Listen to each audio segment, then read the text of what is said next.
The wind came first, a long, whining current that lifted red dust from the wadi floor and drove it like smoke across the American convoy. Then came the engines, that steady growl of 100 jeeps, half-tracks, and tank destroyers crawling through sand like iron insects. Heat shimmered off their hoods. The air tasted of gasoline, grit, and the metallic bite of fear that seemed to hang over every mile of the Tunisian desert. Private Samuel Frazier sat behind the wheel of a Willys MB Jeep with his sleeves rolled and his goggles down. 24 years old, Kansas-born, sharp with tools and quiet with words. His Jeep carried an M2 Browning, 50 caliber machine gun mounted dead center on a pedestal standard Army issue, model M31C. The weapon was sound, the mount was not. Every time the Jeep moved faster than a crawl, the gun shook like a drum in a thunderstorm. Frazier hated that. He'd grown up fixing tractors that had more common sense in their bolts than most Army-issued gear, and now, as he guided the Jeep over rutted earth at 30 miles an hour, he watched the barrel quiver with each bump, the sights useless against the landscape. Behind him, the 701st Tank Destroyer Battalion was spread thin across the desert M3 GMCs lined with dust, crews sweating through their olive drab. The air smelled of oil and despair. The Germans had cut through Kasserine like a blade, and the Americans were learning what it meant to be on the wrong side of experience. A voice came over the radio, clipped, strained. All units, eyes up. Luftwaffe activity, heading north. Frazier spat into the sand and muttered, "Of course they are." He heard it before he saw it, the shriek of engines diving from the sun. The convoy jolted to a stop as dark specks grew larger in the glare. Stukas. Their sirens howled, the sound slicing through the heat like a scream from hell. "Gun up!" yelled Corporal Jenkins, the man riding shotgun. He swung the M2 upward and yanked the charging handle. The belt rattled. Frazier jammed the clutch and floored it, the Jeep lurching forward as the first bomb hit the desert behind them, a blast that punched sand into the sky and shook the world sideways. Tracer lines ripped upward from scattered Jeeps, but they went wild, spraying dirt and smoke more than sky. Jenkins tried to keep the sight steady, but the mount bounced violently, the gun jerking off target. "Can't hold her steady!" he shouted. Frazier gritted his teeth. "She ain't the problem. The damn mount's the problem."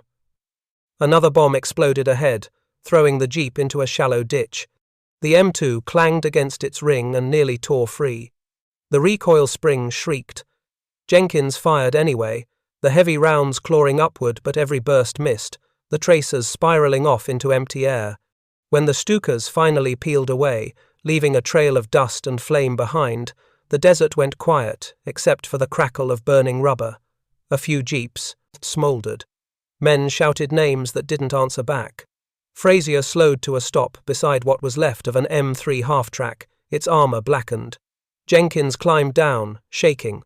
"Couldn't hit a damn thing," he said. "We might as well be throwing rocks."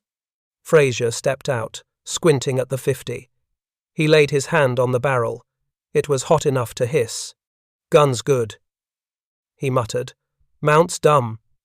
Jenkins laughed bitterly. "You gonna tell the army that?" "Not yet."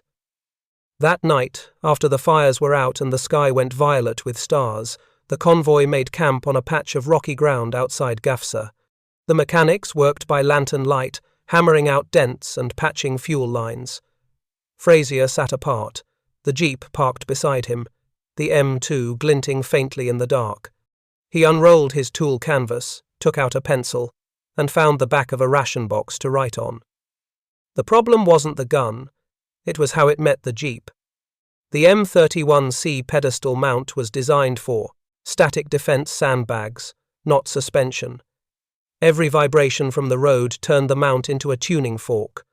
The muzzle danced, the rounds scattered. The recoil fought the frame instead of the target. He drew a circle the base of the mount and then another circle inside it. Between them, he sketched something no manual mentioned, a set of rubber bushings, scavenged maybe from radio mounts or shock absorbers, anything that could eat the recoil instead of passing it back. Then he added another line, a pivot brace angled forward, low and wide. Something to let the gun flex but not wander. He shaded it lightly. From the next campfire over, Jenkins called out, "You writing poetry, Sam?" "Something like that," Frazier said. He folded the box piece in half and tucked it into his breast pocket. Across the flatlands, the wind picked up again, whispering through the desert like an old engine cooling down. Somewhere out there, the Germans were still moving, and tomorrow they'd have air again. Frazier looked at his jeep, the mud-caked tires, the bullet-pocked fender, the gun perched awkwardly like a bird ready to fly sideways. He imagined it moving smooth, steady, the muzzle locked to the horizon no matter how rough the road got. He smiled faintly, the kind of grin that didn't reach the eyes. "Court-martial's better than a coffin," he murmured. The lantern flickered.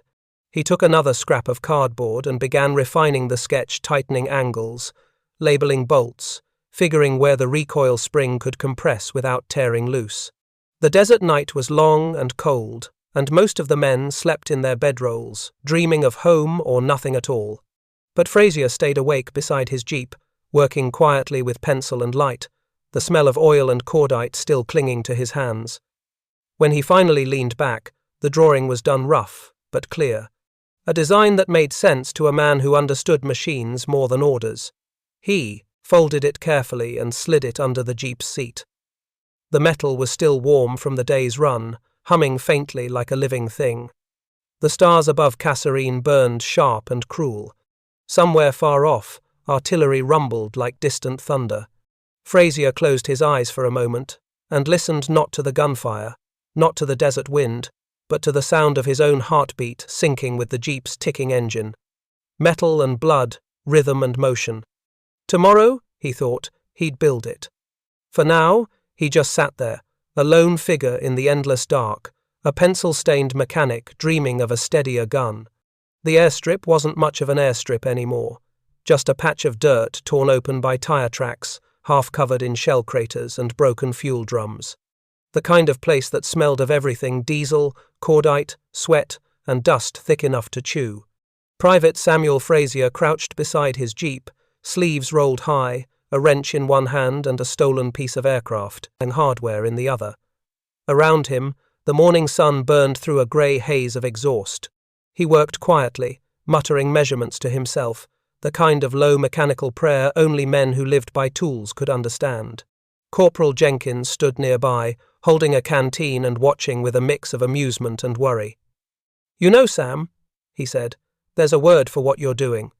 Frazier didn't look up. "Yeah? Illegal." The wrench clicked. "So's dying for a bad design." He leaned back and examined the pedestal mount, the Army's standard M31C, welded firm to the jeep's floor plate. It was never meant for speed. It wasn't meant for movement. It was a static piece of engineering, a fortress built for a foxhole. But this wasn't Europe with hedgerows and bunkers. This was Africa, fast, open, brutal. The Americans had to move, and move quick. That's what the jeeps were for, speed and surprise. But when they moved, the gun bounced uselessly, the barrel kicking skyward or chewing dust. And when the Luftwaffe came screaming down or a German patrol opened up from a ridge, those seconds of inaccuracy turned into death. Frazier had seen enough of that. He reached for a small pile of scavenged parts beside him, scraps of aluminum, rubber isolators from a wrecked half-tracks radio rig, and a broken aircraft gun bracket he'd pried off a downed P-40. The mechanics called him crazy. The ordnance officer called him reckless. But the idea wouldn't leave his head. If the gun couldn't stand still while moving, he'd make it move the right way. The mount's top ring was the problem, rigid, unyielding. Every bump in the terrain sent shock straight through the frame.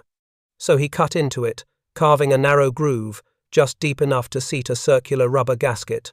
Then, with a steady hand and a torch that sputtered more than burned, he welded 2 metal clamps in place. The heat shimmered in the dry air.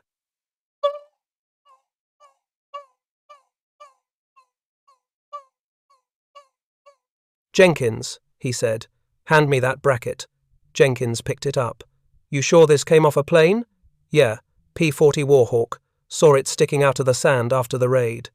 The pivot joint's shot, but the recoil plate's good, lighter than the Jeep's stock metal."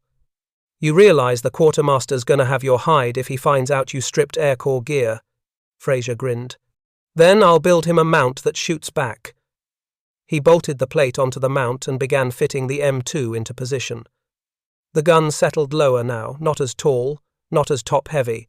He'd built a small recoil cushion beneath the yoke using the radio bushings, cutting them in half and seating them under tension bolts. When he tightened the last screw, the weapon looked different. Lower, meaner. A predator crouched instead of standing upright. Jenkins stepped back. You sure it's gonna hold? Frazier grabbed the receiver handle, lifted slightly, and let go. The map flexed just a whisper, then settled back perfectly straight. He smiled. That's the trick. It doesn't fight the road anymore. Around noon, Captain Robert Ellison came striding across the airstrip, crisp uniform, creased cap, the kind of man who lived by the book because he'd written a few pages of it. He stopped when he saw the jeep. What in God's name is that, Private? Frazier froze, the wrench still in his hand. Improved mount, sir. Improved? Ellison's voice was sharp as a whip. That's a government vehicle, soldier. You can't modify. I didn't change the gun, sir. Just the way it sits. That mount is standard issue. You think Lockheed and Ordnance spent a year designing it just for you to tinker with? No, sir, Frazier said evenly. But Lockheed ain't driving through Tunisian craters at 40 miles an hour. Jenkins winced. Ellison's jaw tightened. You're out of line, Private. Yes, sir, Frazier said. But if this thing fires straighter, we'll both be alive to talk about it. Ellison's eyes lingered on the jeep. He wanted to say more, to pull rank, to lecture, but the sound that came next stopped him. Engines, not theirs. Frazier turned toward the horizon. A low, pulsing hum drifted over the dunes, then the unmistakable snarl of Messerschmitts. Air raid! Someone shouted. The men scattered. Frazier jumped into the jeep. Jenkins slammed the belt into the M2. We moving? Damn right we are, Frazier said, flooring the pedal. The jeep jolted forward, tires kicking up sand. The first tracer burst screamed past them.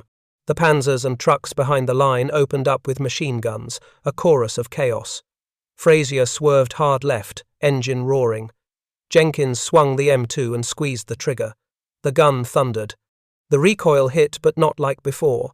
The mount flexed, absorbed, steadied. Holy hell! Jenkins shouted, holding the line. She's staying on. Tracer fire reached out across the desert, tight, deliberate, smooth. The Stukas, diving low over their position, took a burst across the fuselage and broke off smoking. The jeep bounced, skidded, kept firing. Ellison, watching from cover, saw it all, the unshaken arc of the tracers. The rhythm of recoil synced with the movement of the vehicle. It looked impossible. When the raid passed and the air went still again, the men began cheering faintly, like they couldn't believe they were still alive. Frazier pulled the jeep to a stop, the engine rattling down to a hot, satisfied hum. Jenkins leaned over the gun, breathing hard. That's your damn trick, huh? Frazier grinned. Told you it'd sing in tune with the engine. Ellison approached, his boots crunching in the sand. His cap was gone, his face streaked with dust. He looked at the jeep, the rubber bushings, the altered plate, the gun still smoking faintly. Private, he said, finally. You know this is still an unauthorized modification. Yes, sir, Frazier said. Ellison hesitated. How fast were you going? 41, sir. Maybe 42 on the downhill. And you hit that Stukas? Jenkins did, sir. Ellison looked at the corporal, who just shrugged, still grinning. Didn't miss much either. The captain exhaled, long and slow. He stared at the horizon where the smoke still hung, faint and black. Then he turned back. Build 3 more, he said. Frazier blinked. Sir? You heard me? Quietly. He started to walk away, then paused. And, Frazier? Yes, sir? Next time you come up with something illegal, make sure it works that well. The captain walked off, dust rising around his boots. Frazier stood beside his jeep, the engine still ticking, the metal still warm under his hand. He could feel it, that subtle vibration of something done right, something alive. He looked at Jenkins and smiled faintly. "Told you. Court-martial's better than a coffin." Jenkins chuckled. "Guess we're not dying just yet." The sun began to dip low behind the dunes, painting the wrecked airstrip gold. Around them, men worked in silence, patching bullet holes, writing reports, counting the cost. But in the corner of that desert, one jeep stood different, a gun that shouldn't have worked but did. A mount that broke the rules and saved lives. For once, the 50 sang in tune with the road. By dawn, the valley stank of oil, gunpowder, and mud. The 701st Tank Destroyer Battalion had pulled back along a ridgeline that overlooked the shallow basin of Kasserine Pass, the same stretch of ground that had chewed up 2 divisions of Americans just 3 days earlier. The ground still glimmered with wrecks Shermans burned down to their ribs, half-tracks twisted like broken toys. The desert didn't bury men here, it baked them in place. Captain Robert Ellison stood on the rise beside his command jeep, the morning wind tugging at his coat.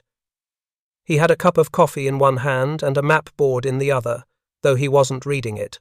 Below him, the column prepared for movement jeeps idling in long, ragged lines, their tires sinking slightly into the soft earth, and in the center of that row sat one vehicle that didn't look like the others, Frazier's jeep. The mount was lower now, with the gun tucked in tight like a coiled snake. The rubber isolators gleamed faintly under the rising sun. The barrel of the M2 pointed out over the ridge, black and ready. Ellison's second-in-command, Lieutenant George Harper, approached with his usual clipboard and his usual doubt. Harper was an artilleryman by trade, more comfortable behind calculations than engine noise. He gave the jeep a skeptical glance. "So, this is the miracle machine." Ellison sipped his coffee. "That's what the men are calling it." Harper frowned. "Unauthorized field, modification, untested mount geometry, and about half a dozen ordnance regulations violated. You're really going to let that thing lead a recon column?" Ellison didn't answer right away. He watched as Frazier tightened the final straps and climbed into the driver's seat. Jenkins mounted the M2, checked the belt, and tapped the receiver like it was a lucky charm. "They took down a Stuka 2 days ago," Ellison said finally. Harper snorted. "Probably luck." "Maybe," Ellison said. "But I've been here long enough to know that luck likes to ride with the men who build their own." He turned away from the ridge. "You've got your orders. We're moving east toward Thala. Rommel's pushing hard that direction, and I want eyes on those passes before he does." Harper hesitated. "Sir? You're really sending that jeep out front?" "I am," Ellison said flatly. "Frazier's team leads. If his mount breaks, we'll know quick." Harper sighed. "And if it doesn't?" Ellison gave a small smile. "Then we just changed how jeeps fight." The column rolled out mid-morning. Engines growled across the sand. The first platoon's jeeps bounced over the ridges in single file, moving fast and low, their canvas flapping like tired flags. Frazier drove with one hand steady on the wheel, his other hand resting on the gear lever. Jenkins manned the gun, his goggles reflecting the hard sun. Every few minutes, Frazier looked back, not out of fear, but to check the mount. The bushings flexed perfectly, the vibration absorbed instead of amplified. The gun didn't rattle, it flowed. The trail narrowed between 2 rock faces, and that's where it started the echo of engine noise that wasn't theirs. "Panzer column, 2 o'clock!" someone shouted over the radio. The first shell hit 30 yards short, kicking up sand and stone. The second one bracketed them perfectly. The air filled with shrapnel and the bitter smell of TNT. "Cut! Left!" Jenkins yelled. Frazier slammed the jeep into a hard turn. The engine screamed as they tore across the ridge. Ahead, a pair of German armoured cars crested the opposite hill, their 20mm guns already swivelling toward the convoy. Jenkins opened up. The M2 barked a long, controlled burst. The mount flexed, steadied, and let him keep the stream tight and even. Brass poured into the air like gold rain. The first armoured car lurched to a stop, windshield shattered, crew bailing out. The second one swung its gun. Frazier gunned the throttle, bouncing over rocks, speed climbing past 40. Jenkins fired again. The tracers walked straight across the slope, cutting the gunner clean out of the turret. Ellison watched through binoculars from the rear jeep. "God almighty," he whispered. "He's driving through hell and hitting everything that moves." Harper didn't say anything. He was too busy staring. Within minutes, the skirmish was over. The surviving Germans peeled off, dragging their wounded. The Americans regrouped, dust clouds rising behind them. Frazier pulled his jeep to a halt, the engine ticking. Jenkins leaned over the M2, still panting, face streaked with dust and gunpowder. "You okay?" Frazier asked. "Yeah," Jenkins said, laughing breathlessly. "That thing doesn't miss, not when it rides like this." He patted the mount affectionately. "We ought to name her." Frazier wiped his hands on his pants and grinned. "Illegal seems to fit." By evening, they were back at the airstrip. Ellison called Frazier into his tent. The captain was sitting behind a folding table covered in maps and half-empty ration tins. His cap was off, his sleeves rolled, the weariness showing in his face. Frazier stood at attention, grease still streaking his uniform. Ellison looked up from the report. "You made quite a show out there." "Just doing my job, sir."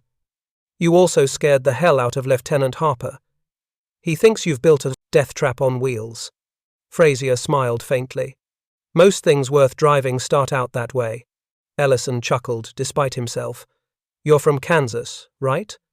"Yes, sir. Dodge City." "Figures. You build a gun mount like a saddle." Frazier hesitated. "Sir, if it works." "Oh, it works," Ellison said. "Better than anyone expected. The debrief says you took out 2 armored cars at 41 miles an hour. That's a first for this theater." He leaned back in his chair, studying Frazier for a long moment. "You know, Command isn't going to like this. Unauthorized modifications make paperwork nightmares. Ordnance will claim it's unsafe. The quartermaster will call it theft.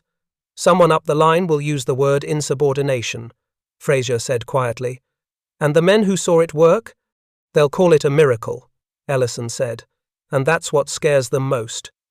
He folded the report and slid it across the table. "I'm forwarding this to 13 Corps. No names attached, just the specs. If they decide to test it officially, I'll deny I ever saw it." Frazier blinked. "You're covering for me?" "I'm covering for results," Ellison said. "We're not fighting this war with perfect equipment. We're fighting it with whatever runs, shoots, and doesn't break before lunch." He paused, then added quietly, "But understand me, Frazier, if this gets attention, it'll bring heat. Don't let anyone else find that you built it from Air Corps scrap." "Yes, sir." Ellison nodded toward the flap. "That's all. Get some rest. We move again tomorrow." Frazier turned to leave, then hesitated. "Sir?" Ellison looked up. "You think they'll ever let something like this be standard?" The captain smiled, tired and faint. "Not in peacetime, but maybe when the next war starts." Frazier nodded and stepped out into the night. The air was cold and quiet, the desert stars sharp above. His jeep waited at the edge of camp, the barrel of the M2 catching a faint silver glint under the moon. He ran his hand along the mount one last time. The rubber flexed just slightly under his touch alive, responsive, perfect. Somewhere in the darkness, a convoy rumbled to life. And Private Samuel Frazier, the mechanic from Kansas who had broken every rule in the manual, smiled to himself. Tomorrow, they'd drive faster. And the gun would still hold true. The sun rose over the Tunisian desert in pale streaks of pink and gold, catching the dust swirling along the Kasserine Pass. Jeeps lined up along the edge of the bivouac, engines idling. The air vibrating with anticipation. Private Sam Frazier crouched behind the last vehicle, grease-stained hands working over the new mount he had stayed up all night fabricating. It was illegal, yes, no manual, no approval, no regulation had ever sanctioned it, but Sam had a hunch. The M2, 50 caliber, mounted in its standard pintle, shook like a leaf whenever the jeep hit more than 20 miles per hour. By the time the convoy reached full speed, the rounds scattered across the dunes, useless against the swift German reconnaissance parties. Sam's design, a reinforced, gyroscopic-inspired cradle welded into the frame, promised stability. He wiped his brow, squinting against the harsh morning light. "If this works," he muttered, "the boys will finally hit something that moves." Lieutenant Harris, the vehicle section leader, approached, brow furrowed. "Frazier, what are you fiddling with now?" Sam didn't look up. "Making the gun stop dancing, sir." Harris leaned closer, his eyes catching the gleam of freshly welded steel. "That's not exactly regulation." "No, sir," Sam admitted, "but it'll work." The convoy moved out, kicking up clouds of red dust. Engines roared in unison. Sam's jeep fell in at the rear, M2 mounted, the new cradle bolted fast.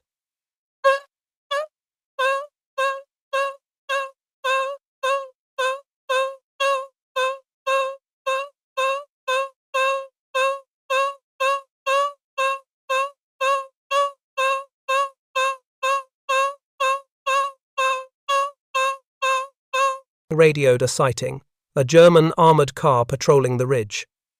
The order came down, prepare to engage. Sam gripped the .50 caliber. Normally, firing while moving meant rounds careening off target, hitting sand, rocks, or worse, friendly vehicles. Today, he was ready. The jeep accelerated, hitting 41 miles per hour.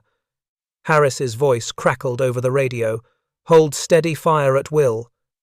Sam squeezed the trigger. The first burst spat fire, but instead of the usual chaotic spray, the rounds struck true, tearing through the armoured car's flank. The second burst punctured the engine compartment.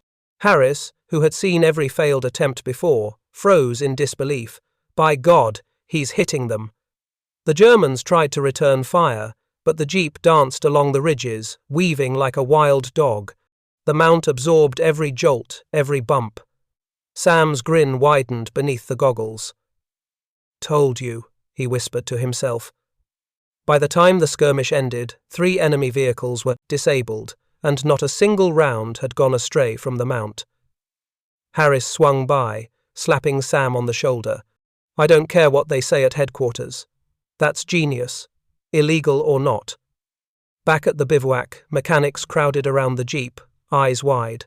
Sam sketched diagrams in the dust with a stick, explaining the cradle's design, the angle braces, the recoil dampening. Word spread quickly among the battalion Sam's mount could turn a rolling jeep into a mobile sniper of steel. Night fell over the desert, and the convoy settled into camp. Sam sat alone beside the cooling engine, notebook in hand, scribbling notes, calculations, and ideas for further improvements. The war was far from over, but for the first time, the men could see a glimmer of control in the chaos, a small edge in the brutal improvisation that defined their campaign. Somewhere in the distance, a German shell landed harmlessly in a dry wadi, a faint puff of smoke curling into the air. Sam smiled. The mount had held, the gun had obeyed, and in the heart of Tunisia, at 41 miles per hour, a quiet revolution in firepower had begun. Word of Sam Frazier's improvised mount spread like wildfire through the 701st Tank Destroyer Battalion. By dawn, mechanics and gunners alike were crowding around the jeep, eyes wide as Sam demonstrated the recoil-absorbing cradle. What had been whispered in tents and corridors became reality on the desert roads. A jeep could now carry a .50 caliber that fired straight at full speed. Lieutenant Harris approached, clipboard in hand, frowning yet smiling. "Sam, you do realize this could get you in more trouble than the Krauts ever could?" Sam shrugged, wiping grease from his hands.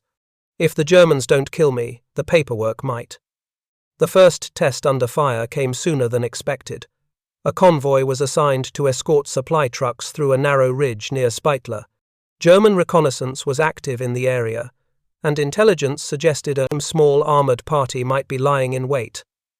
Sam's jeep fell in at the rear, M2 primed.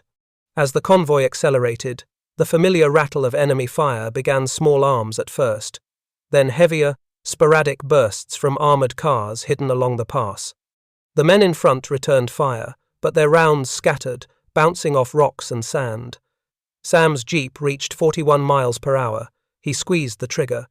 The difference was immediate. The .50 caliber barked with authority. Each round punched through the enemy vehicle's thin armor, puncturing fuel tanks and sending smoke curling into the sky. The Germans attempted to maneuver, but Sam's jeep stayed on target, weaving and jerking over dunes while the mount held steady. By the time the convoy cleared the pass, 3 enemy vehicles were disabled, and the rest of the party had fled. Mechanics and gunners watched from behind the trucks, mouths agape. Sergeant Miller, a veteran of campaigns stretching from Libya to Tunisia, muttered, "I've seen a lot in this war, but that's something else." News of the success travelled quickly to battalion command. A tense meeting followed, and Sam was called in. He expected a reprimand, a scolding about regulations. Instead, the battalion commander, Colonel Richardson, leaned back in his chair, hands steepled. "Private Frazier," he said, "your contraption, it works. And under fire, that matters more than any rule in a manual. If higher command wants to chew you out for ingenuity, I'll take the blame. For now, we need every advantage we can get." With approval, unofficial but acknowledged, the mount began to spread. Mechanics copied Sam's design, welding braces and stabilizers on other jeeps. The once chaotic fire of the M2 .50 caliber now had direction, precision, and lethality at speed. Convoys that had previously suffered ambushes now drove through enemy-held passes with confidence. The change in morale was palpable. Men who had doubted their ability to counter German reconnaissance now found themselves laughing in the face of danger. The desert, still hot and unrelenting by day and bitterly cold by night, seemed a little less chaotic. By March 1943, Frazier's mounts had become the secret weapon of the 701st. Intelligence reports noted unusual accuracy from American jeeps in hit-and-run engagements, though the how remained unclear. In letters home, soldiers described the new firepower with awe, never mentioning the illegal modifications. Yet for Sam, it wasn't about recognition. Sitting under the stars, tightening bolts and inspecting barrels, he thought about the men he had saved, the vehicles disabled, and the chaos that could finally be tamed. In a war defined by improvisation, his mount was a small but significant victory, a reminder that even one mechanic with an idea could change the way the battlefield breathed.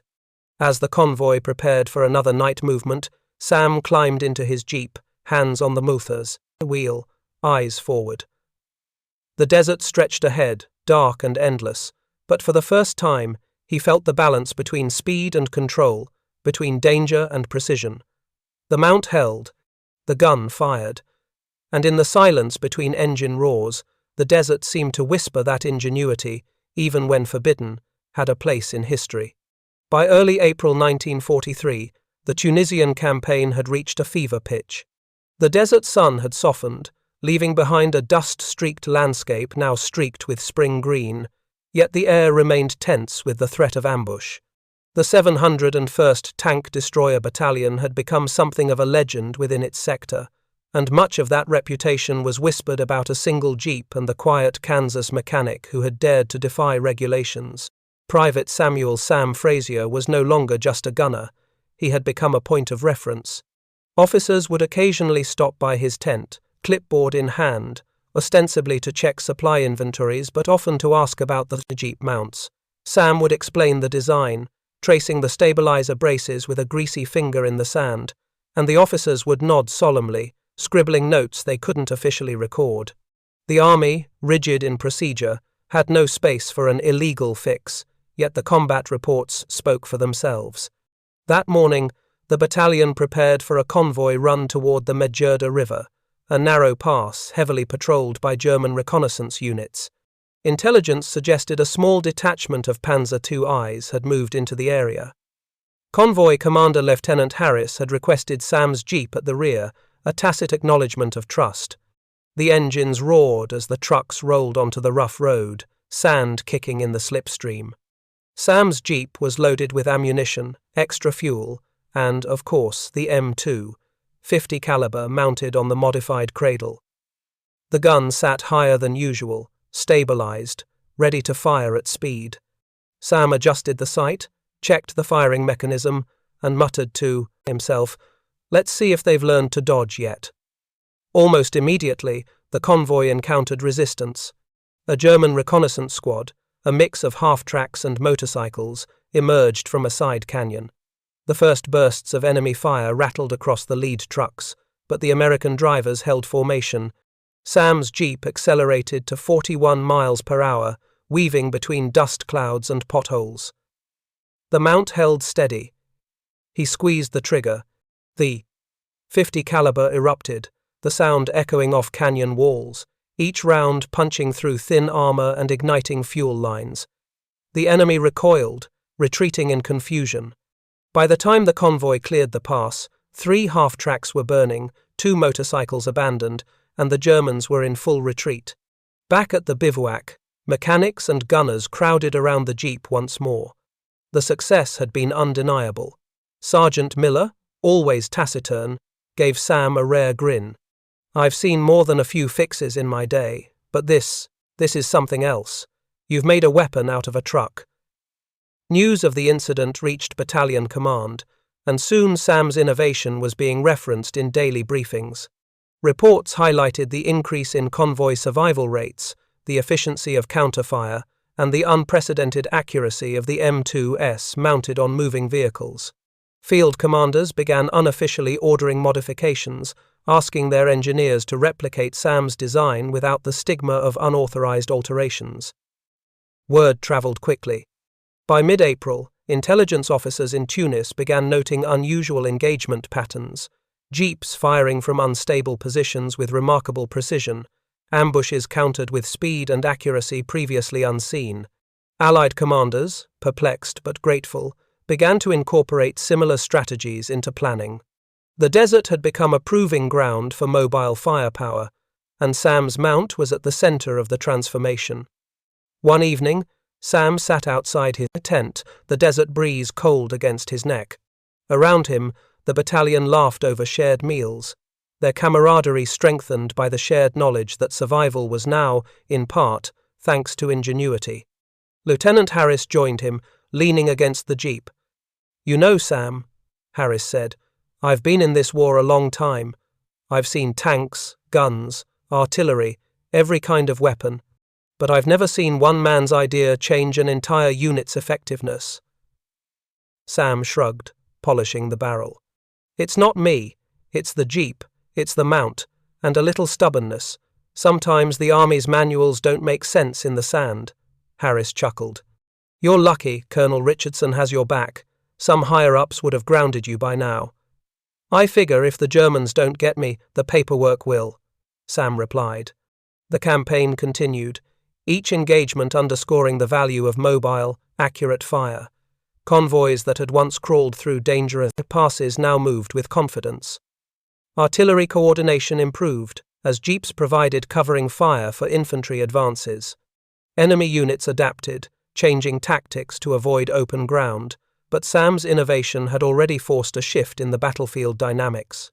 By late April, as the Allies prepared for the final push toward Tunis, Sam's mounts had become a model for other battalions. Engineers from adjacent units visited, studying the design, taking measurements, and noting welding techniques. Sam found himself explaining details to officers he had never met, demonstrating the importance of balancing recoil, speed, and accuracy. His tent had become an unofficial classroom for improvisation in modern mechanized warfare. Yet Sam remained grounded. Nights under the stars were quiet, his thoughts often returning to the men saved by the improvised mount, the fuel trucks that reached the front lines intact, and the rare mornings when the convoy drove without incident. These were victories, in their own right, victories that would never make headlines. As the campaign drew toward its climax, the 701st Tank Destroyer Battalion had transformed into a unit capable of rapid, lethal response. Sam's unauthorized mount had proven its worth repeatedly, redefining the capabilities of American mobile firepower. The desert had taught them many lessons, But perhaps the most enduring was that ingenuity, sometimes illegal, sometimes reckless, could change the course of battle. And in the back of every soldier's mind, as they watched jeeps tear across the desert under the setting sun, they knew that one quiet mechanic from Kansas had done more than fix a gun. He had taught them to trust in their own hands, to fight smarter, and to believe that even in a war dictated by rules, there was room for boldness. By the time the Allied forces entered Tunis in May, the story of Sam Frazier's mount was legend among those who had seen it in action. It would remain unsung in official reports, a secret known only to the desert, the soldiers, and the few German units unlucky enough to encounter it. The desert wind carried the sound of engines and the faint echo of M2 rounds, proof that one man's idea could resonate across the battlefield and, in its own quiet way, change history. The victory in Tunis was swift, decisive, and quietly transformative. As the last German units surrendered in May 1943, the 701st Tank Destroyer Battalion had earned a reputation that extended beyond the desert sands. Commanders who had once regarded Sam Frazier's mount as a dangerous experiment now cited its ingenuity in after-action reports, though always carefully worded to avoid the word illegal. It was, as one colonel dryly noted, an unorthodox solution to a predictable problem. For Sam, the transition from Tunisia to the next stage of the war was seamless, if exhausting. The battalion was shipped across the Mediterranean to Sicily, a land of olive groves, craggy cliffs, and ancient ruins, still bearing the scars of Allied and Axis shelling. Unlike the flat, open expanses of Tunisia, Sicily's roads were narrow and treacherous, winding through valleys and over hills, often too small for two trucks to pass side by side. Yet these same roads would soon reveal the full potential of Sam's field innovation. By the time they reached the outskirts of Gela in early July, the battalion had adapted its convoy tactics for the Sicilian terrain. Jeep-mounted, 50 calibers, with Sam's reinforced stabilizers, were now standard in every reconnaissance and supply convoy. The modifications had been copied, some officially, some quietly, but the effect was unmistakable. Convoys could now fire on the move, suppressing ambushes before they fully formed and providing mobile cover for infantry advancing along the coastal roads. Sam himself rarely flew into the spotlight.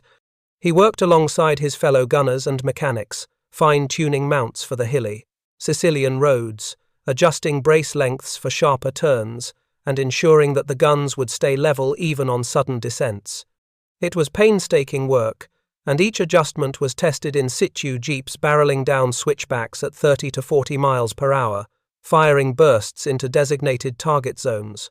Lieutenant Harris, now a veteran of multiple campaigns alongside Sam, noted the difference. "These hills would have been a nightmare before," he said one morning, overlooking a convoy passing through a narrow gorge near Licata. "Now, we can hit anything before it even knows we're here." The first significant test came during the approach to Palermo. German forces had established strong points along the western coast, using a combination of machine gun nests and light armored vehicles to slow the Allied advance. Intelligence reports suggested that direct engagement would be costly for conventional infantry, and artillery could not always reach the concealed positions. Command decided to use the battalion's mobile firepower to support the advance. Sam's convoy led the way. The jeeps, loaded with ammunition and the reinforced M2S, zigzagged along the rough road. As they rounded a bend, enemy troops opened fire from a ridge above. Conventional wisdom suggested that the jeeps would have been sitting ducks. But Sam's mounts held steady, the 50 caliber guns firing in disciplined, controlled bursts. The rounds cut through cover, suppressing enemy fire and allowing the lead trucks to advance without casualty. The German response was swift. A light armored car attempted to flank the convoy, firing intermittently as it approached from a hidden ravine. Sam's jeep cut off the angle, and his team opened fire at a precise 42 miles per hour. The vehicle was destroyed, engine aflame, before it could reach the lead trucks. By the time the convoy reached Palermo's outskirts, the enemy had been effectively neutralized, their ambush foiled by the combination of speed, firepower, and, as Sam quietly reflected, ingenuity. Word of the success spread quickly among the Sicilian campaign. Brigadier General Louis A. Pick, visiting the forward command post, made a rare personal note of the battalion's performance. "The improvisation of Private Frazier's mount has become a force multiplier," he remarked in a meeting with division commanders. "It allows for rapid response in terrain previously considered too risky for motorized units." Despite the accolades, Sam remained modest. He spent long nights repairing mounts, consulting with mechanics from other units, and sketching improvements in a small notebook tucked into his tent. The desert-born pragmatism of his Kansas upbringing remained evident. A problem was a problem, and there was always a way to make it work. Sicily, however, offered new challenges. The mountainous terrain and narrow roads made high-speed firing more treacherous, and supply lines stretched thin across the island. Sam began experimenting with lighter braces and adjustable mounts that could adapt to both flat roads and steep inclines. He coordinated with engineers to develop quick-release brackets, allowing gunners to switch between offensive and defensive positions in under a minute. July turned to August, and the battalion moved northward through the Sicilian countryside. The campaign was grueling. Long days of advance, constant contact with enemy snipers, mines, and sporadic counterattacks. Yet through every engagement, the effectiveness of the Jeep-mounted .50 caliber was undeniable. Reports from infantry units routinely credited the battalion's support with saving lives and enabling faster progress than conventional artillery could have achieved. By the time the Allies secured Messina in mid-August, Sam's innovation had become standard knowledge among mechanized units across the Mediterranean theater. Commanders quietly circulated the blueprints, officially acknowledging the tactical advantage while sidestepping the issue of unauthorized modifications. For Sam, it was a quiet vindication. The desert-born fix had become a tool of modern warfare, its influence extending far beyond the small circle of mechanics and gunners who had first witnessed it. One evening, as the sun set over the Strait of Messina, Sam sat atop a hill overlooking the harbour. Supply ships moved in the water below, trucks and jeeps winding their way along coastal roads. He thought of the countless hours spent sketching, welding, and testing, the nights when the only light was the glow from a lantern and the stars above. He thought of the convoy that had survived the ambush near Palermo, the lives saved, the enemy vehicles neutralized before they could strike. Harris joined him silently, handing over a canteen of water. "You've changed how this war is fought, Sam," he said simply. Sam shook his head. "I just did what needed doing. Someone had to make the guns work while the jeeps moved. Someone had to figure it out. Someone is you," Harris said, "and now everyone knows it." As the 701st prepared for the next phase of operations on the Italian mainland, the battalion carried with it not only weapons and trucks but also a legacy of ingenuity, courage, and quiet defiance. Sam's mounts had proven that rules could be bent in the service of survival and effectiveness. They had redefined mobile firepower in combat, setting a precedent that would be studied, replicated, and refined for decades to come. The Sicilian campaign was over. But the lessons of Tunisia and Sicily, the desert, the hills, the unyielding roads, and the ingenuity that transformed them would echo across the battlefields of Italy. And at the center of it all was a wiry mechanic from Kansas, whose illegal mount had become a symbol of what one determined mind could accomplish in the chaos of war. The Italian mainland was a different war entirely. Where Tunisia had been an open canvas of sand and sky, Sicily, a jagged mosaic of hills and coastline, mainland Italy was a labyrinth of cities, rivers, and fortifications. The 701st Tank Destroyer Battalion arrived in early September 1943, riding the momentum of their Sicilian victories, but aware that the enemy they faced here was entrenched, experienced, and desperate. Sam Frazier's jeeps rolled off the landing craft at Salerno under a grey, drizzling dawn. The shoreline was pocked with craters from naval bombardments, and the air smelled of salt, diesel, and cordite. Infantry units scrambled to secure beachheads, while artillery thundered inland, shaking the morning mist off the olive trees. The first order of business was adapting once again. Italian roads, unlike Sicily's narrow mountain passes, were wider but unpredictable. Towns were dense, streets winding, and bridges often destroyed or rigged with explosives. Convoys had to move fast, but high speed brought its own dangers.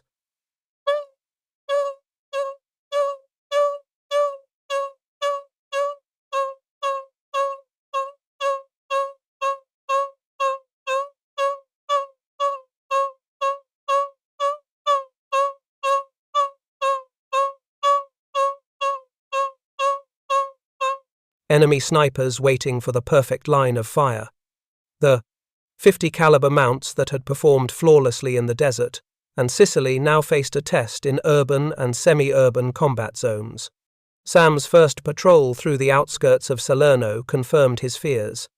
As his convoy navigated a partially collapsed bridge over the Selle River, German artillery opened fire from hidden positions across the valley. Jeeps skidded on wet cobblestones, the gun mounts vibrated violently. Standard tactics demanded halting and returning fire from cover, but every second wasted meant lives lost in the chaos below. "Steady, Sam," Lieutenant Harris yelled over the roar of engines. "Don't stop!" Sam adjusted the braces on the fly, gripping the wheel and coordinating with his gunner.